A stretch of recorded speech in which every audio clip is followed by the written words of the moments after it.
超强台风巴威上演罕见双登陆一幕，仅用时40分钟接连侵袭浙江南部地区，特殊的行进路径让气象专家直呼少见。根据中央气象台发布的最新监测信息，本年度第9号台风巴威于11日23时20分左右，在浙江台州玉环完成首次登陆，登陆瞬间的最大风力达到13级。仅间隔40分钟，该台风又在12日0时前后登陆于浙江温州乐清市清江镇沿海区域，二次登陆时依旧维持13级的强劲风力。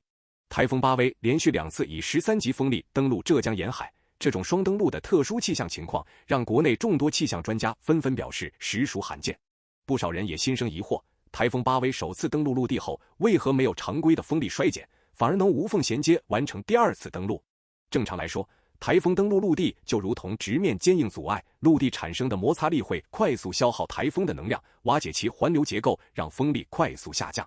但台风巴威的行进轨迹十分特殊，它在浙江玉环完成首次登陆后，并未深入内陆山地区域，而是精准驶入玉环与乐清中间的乐清湾海域。这片近海海域成为了台风巴威绝佳的能量补给区域。相较于地形复杂、摩擦力大的陆地，乐清湾平整的海面摩擦力极低，让台风巴威始终维持着高强度旋转状态。在短短40分钟的海上短途移动过程中，台风巴威持续吸纳海量水汽，顺利完成了海上能量补给，等同于中途加油续航。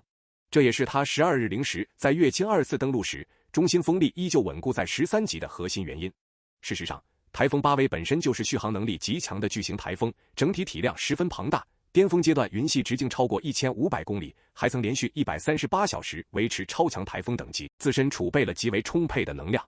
正因如此，台风巴威首次登陆浙江玉环时，陆地地形仅轻微损耗其外围能量，核心环流结构完整保留，并未出现瓦解弱化的情况，